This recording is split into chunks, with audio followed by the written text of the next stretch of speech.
ሰዎች የሚሸነፉባቸው ምክንያቶች አንዱ ነገሮችን ሞክረው ሳይሳካላቸው ሲቀር የውድቀት ስሜት ስለሚሰማቸው፣ ሐቁ ግን እጅ ካልሰጠን በቀር የወደቅን አለመሆናችን።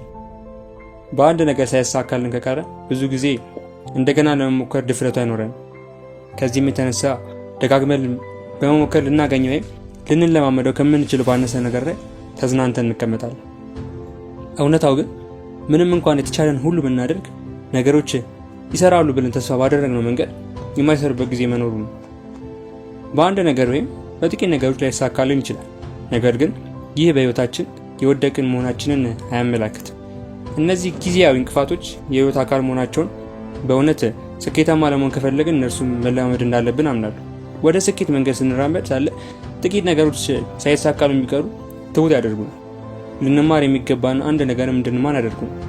እጅ ለማይሰጡ ሰዎች ውድቀት ማለት ለወደፊቱ ቁርጠኝነትና ስኬት እንደ ነዳጅ የሚያገልግል መሳሪያ ነው ብዬ አምናለሁ።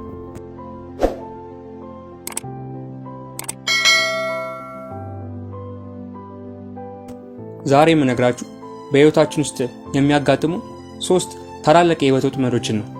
በተለይ ሶስተኛው ለህይወታችሁ በጣም አስጊ ስለሆነ ቪዲዮውን እስከ መጨረሻ ተከታተሉ። አንደኛ፣ ክብር። ይህን የህይወት ምንነት ከማብራራቴ በፊት የዚህ ባህሪያት በቃላት ልዩነትና አንድነትን ለመግለጽ እሞክራለሁ። ክብር በኃይልና ከዝና ጋር የመመሳሰል ባህሪ አለው። ክብራቸውን የሚፈልጉ ሰዎች ለኃይልና ለዝና ሟቾች ናቸው። ክብርን የሚፈልጉ ሰዎች ከክብር ጋር ተያይዞ የሚመጣውን ኃይልና ዝና ሊያገኙት እንደሚችሉ እርግጠኞች ናቸው። ስለሆነም ክብር፣ ዝናን፣ ኃይልና አያይዘን እንመለከታቸዋለን እንጂ አንለጥላቸው። ክብር ፈላጊ ሰው ኃይልንም ዝናንም ሊያገኝ እንደሚችል እንደሚያምን ሁሉ ኃይል ያለው ሰው ከኃይሉ ጋር ክብሩን ዝናም እንደሚያገኝ እርግጠኛ። ስለሆነ በዚህ ርዕስ ውስጥ ስለ ክብር ስንነጋገር ስለ ዝና፣ ስለ ኃይልም እንደሆነ እንዲሰመርበት ይገባል። የፖለቲካ ሰዎች ፖለቲካ በሚፈልጉበት ዋና ምክንያት ከፖለቲካ ጋር ተያይዞ የሚመጣው ክብርና ኃይል ዝና በቀላሉ ሊያገኙት እንደሚችሉ እምነት ስላላቸው። ፖለቲከኞች በፖለቲካው ምክንያት ከሚያገኙት ኃይል ጋር ያው ዝናንም ክብሩንም በተጨማሪም ገንዘቡንም ወሲቡንም እንደሚያገኙ ስለሚያውቁ ፖለቲካን ከምንም ነገር በላይ ይወዱታል። ይህም ማለት ሁሉም የፖለቲካ ሰዎች ተመሳሳይ ናቸው ማለት አይደለም። አንዳንዶች ከሀገር ፍቅር የተነሳ ለህዝባቸው ማቾች ናቸው።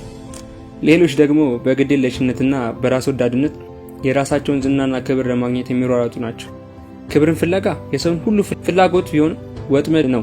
በዋነኝነት የሚሰናከሉበት ክብርና ዝናን አግኝተው ያጡት ሰዎች ብዙ ጊዜ በእድሜያቸው ከፍ ያሉ ሰዎች ናቸው። ዝናና ክብር ትዕቢት የሚባል ክፉ መርዝን በሽታን የሚያመጣ ወጥመድ ነው። የሰው ልጅ በክብር ከፍ ከፍ እያለ ሲመጣ መታበይ ይጀምራል። ያም የውድቀት ምክንያት ይሆናል ማለት ነው። ሁለተኛው ለህይወታችን ወጥመድ ሊሆን የሚችለው ገንዘብ ነው። በብዙዎች አመለካከት ገንዘብ የነገሮች ሁሉ መልስ እንደሆነ ነው የሚታሰበው። ገንዘብ ከፍተኛ የተጽዕኖ ፈጣሪነት ሚና የጎላ ቢሆን ገንዘብ ግን የሁሉ ነገር መልስ ነው የሚባል አባባል ትክክል አይደለም። ገንዘብ በመግዛትና በመሸጥ ላይ ለሚገኙ በልውውጦች መካከል ላይ የሚገኝ ነገር ነው። በጥንት ዘመን ገንዘብ ስራ ላይ ከመዋሉ በፊት ያው ግብይቱ የሚፈጸመው እቃዎችን መሰረት በማድረግ ነው። ለምሳሌ በግብርና ላይ ስራ ላይ የተሰማራ ሰው ለቤተሰቡ ጫማ ለመግዛት ቢፈልግ እህሉን ይዞ ለጫማ ሰፊው ይሰጣል። ጫማ ሰፊው በምትኩ እህሉን ወስዶ ለአርሶ አደሩ ጫማውን ያስረክባል ማለት ነው። እንግዲህ ግብይቱ የተካሄደው በእቃ ልውውጥ ነበር እንጂ በገንዘብ ልውውጥ አልነበረም ማለት ነው። አርሶ አደሩም ሌላ እቃ ሲፈልግ እህሉ ተሸክሞ ወደሚፈልገው ቦታ ሄደ። በሚሰጠው እህል ምትክ የሚፈልገውን ነገር ካለ ገንዘቡን ሸምቶ ለቤት ይመልሳል ማለት ነው። ገንዘብ ስራ ላይ ከመዋሉ በፊት የግብይት ስርዓቱ ይህን ይመስል እንደነበረ ብዙ መረጃዎች ያሳዩናል። በመቀጠል ብርና ወርቅ እንደ ትልቅ ሀብት ተወስደው ለመገበያየት ውሏል። ይህም ከ6000 ዓመት በፊት የነበረ ታሪክ ነው። የወረቀት ገንዘብ ከመዋሉ በፊት ወርቅ፣ ብር፣ ነሐስ የጎላ የገበያ ድርሻ ነበራቸው። ገንዘብ ዋናው ነገር ወርቅ፣ ብርና ነሐስ ወይም ወረቀት መሆኑ ሳይሆን የመብዛት አቅሙን ከገንዘብ ደረጃ ያለውን ዋጋው በበጎም በክፉ የሚመጣው ተጽዕኖ ነው። የገንዘብ ኃይልና ጉልበት ዛሬ ሀገርን ሆነ ግለሰብን ወይንም ማህበረሰብን የሚቆጣጠር ኃይሉ ከምንገምተው በላይ ነው። ባለጸጋ ሀገራት በገንዘብ ኃይል ደሃ ሀገራትን ከመቆጣጠራቸው በፊት በበለጠ እየጎላ የመጣ ችግር ነው። ባለሀብቶች በገንዘባቸው ኃይል የፈለጉትን የማድረግ አቅም አላቸው። በዕለት ተዕለት ህይወታችን የምንመለከተው ክስተት ነው። በገንዘብ ይናገራል የሚለው ቢል ጊዜው አልፎበት ከመናገርም በላይ አድራጊነቱ ፈጣሪነቱ በእጅጉ ጎልቶ ወጥቷል። ገንዘብ ካለ በሰማይ መንገድ አለ የሚለው ቢል ያረጀ የፈጀው ነው። እግረ መንገዴን የሚገልጸው ገንዘብ ካለ መንግስተ ሰማያት በገንዘብ መግባት ይቻላል የሚል ትርጉም ያለው ይመስለኝ ነበር። ትክክለኛ ትርጉሙ ግን በገንዘብ ኃይል በአውሮፕላን በሰማይ መብረር ይቻላል ማለት ነው። በገንዘብ የሰው ሕይወት ማዳንም መግደልም ይቻላል።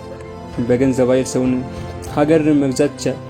ገንዘብ ያለው ሰው ሲያዩት ከውጭ ያምራል፣ ውስጡ ግን ለቄስ ቢባልም ገንዘብ የዓለማችን ቁንጮ መሪ ብቻ ሳይሆን አምላክም ነው።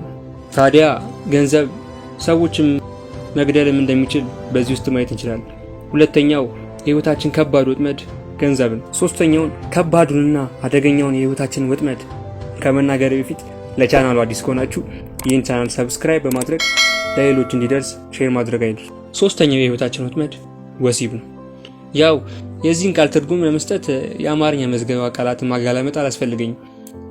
አብዛኛው በሚባል ደረጃ የኢትዮጵያ የማህበረሰብ ክፍል በግልጽ የሚገነዘበው ቃል ነው ብዬ አስባለሁ። በቀድሞ ጊዜያት የተለያዩ ስሞች ተሰጥተውት ነበር። የግብረ ስጋ ግንኙነት፣ የርካቢ ስጋ ወዘተ። የቋንቋ ምሁራን ከላይ የተገለጡትን ቃላት ድርጊቱን አይገልጡም ማለት ወሲብ የሚለውን ቃል በተመራጭነት ወስደዋል። የሀገራችን ባህላዊ ተጽዕኖ ቃሉን ባይደፈሪ ጉዳዮች ላይ እንድንፈርጀው አድርጎን ከልጅነት ጀምሮም ቃሉን መጠቀም ነውር ነው። ቃሉ ያስጸየፋቸው ሲያወሩ እንኳን የሰው ልጆች ብቻ ሳይሆኑ የወሲብ ድርጊት በእንስሳትም ይከናወናል። አንዳንድ ኢአማኝ የሆኑ ሰዎች ተፈጥሮ የመጣብን ጉዳይ ነው ብለው ቢያስቡ ከተፈጥሮ ጉዳይ በላይ ፈጣሪ የፈጠረው ለሰው ልጆች የተሰጠ ድንቅ ስጦታ ነው። ወሲብ የዘር ማባዣ ድርጊት ብቻ ሳይሆን እርካታን ለማግኘት የሚደረግ ሩጫ ብዙውን ጊዜ የራሱ የተዘጋጁ ወጥመዶች አሉት። ወጥመዶችን ሰባብሮ በስኬት ደረጃ ላይ መገኘት ታላቅ ድል ነው። ይህ ግን ሁልጊዜ የሚገኝ አይደለም። ወጥመዶቹን አልፎ በድል ማማ ላይ የተቀመጡ በጣም ጥቂት ሰዎች ብቻ ናቸው። ብዙ ሰው ግን የወጥመዶቹ አስተናካይነት በወጥመድ መውደቅ እንዳለ አይገነዘብም። የነገሮች ከባድነት የሚመለከቱት አይናቸው ተከፍተው መጨረሻ ላይ ሲደርሱ ወይም ተሰናክሎ ከወደቁ በኋላ። አንድ ሰው በወጥመድ ለመውደቅ ወይም ወጥመዱን ተሻግሮ ለማምለጥ የራሱ የሆነ ምርጫ አለ። በወጥመዱ ተሰናክሎ ከወደቀ የማይረሳ የሀዘን ጠባሳ ሲጎዳው፣ ወጥመዱን በድል ካለፈ ግን የሚሰማው የድልና የአሸናፊነት ስሜት ነው። ወንዶችና ሴቶች በወጥመዱ ለመያዝ የሚገጥማቸው የተለያዩ ምክንያቶች እንጂ ሁለቱም ብዙውን ጊዜ ተመሳሳይ ወጥመዶች የላቸውም።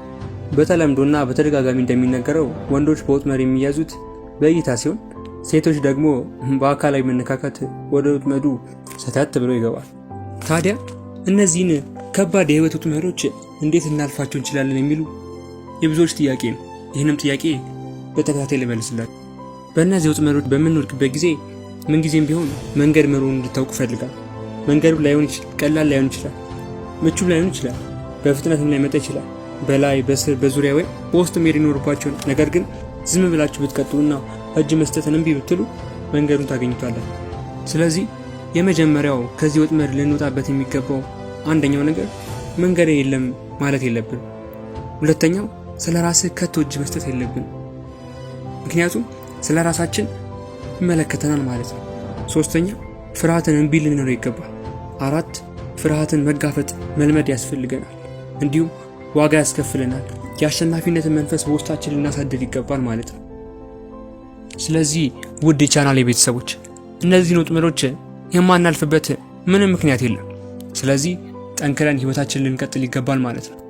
ስለነበረን ጊዜ እስከ መጨረሻው ቪዲዮን ስለተከታተላችሁ ከልብ አመሰግናለሁ። ቀጣይ ደግሞ ስለዚህ ሀሳብ እንድትነግረን እንፈልጋለን የምትሉ በኮሜንት እንድታሳውቁን ጠይቃለሁ።